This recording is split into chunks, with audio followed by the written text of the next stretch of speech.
in my work, I work with a lot of people who've been abused in a lot of different ways. It's really important that I tell you about this because it is so impactful. One of probably the most impactful thing that can happen to a person in terms of negative impacts is child abuse of one sort or another. It has the most destructive impact on the chakras. It has the most destructive impact on the identity of the person, on their ego, and by ego I don't mean necessarily, egotisticalness. I mean the ego in terms of their value as a person. Ego does serve a purpose these days. We're not conscious enough to be conscious most of the time, so we have to have our ego just to keep us from being battered, you might say, by life.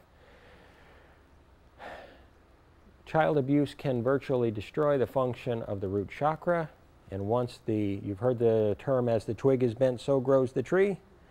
Once the root chakra is damaged that severely, and quite often the second chakra also, if there's some other kind of physical abuse or emotional abuse, that person is severely dented probably for the rest of their lives, unless they make a dramatic and concerted effort throughout their lives, which a lot of them do, by the way, to grow out of it. Even then, even with help, even with the best help that I have seen, whether it be psychiatric help, psychological help, counseling, spiritual help, or healing help, those people have amazingly difficult hurdles to overcome.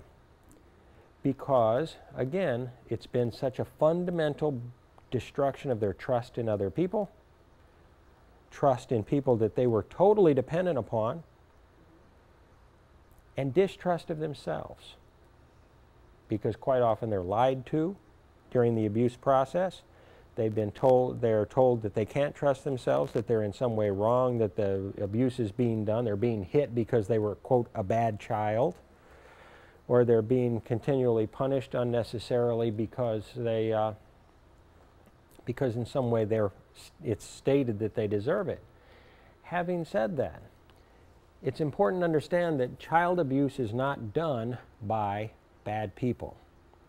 Child abuse is created by people who are dysfunctional to begin with. They've got their own negative karma. They've got their own subconscious fears. When someone abuses a child, it's almost always because they're afraid themselves at a subconscious level. They feel that they're out of control in their lives, and they're trying to control someone or something else in order to feel safe, in order to feel powerful, because they feel so powerless, so vulnerable at such a fundamental level that it completely distorts their perspective.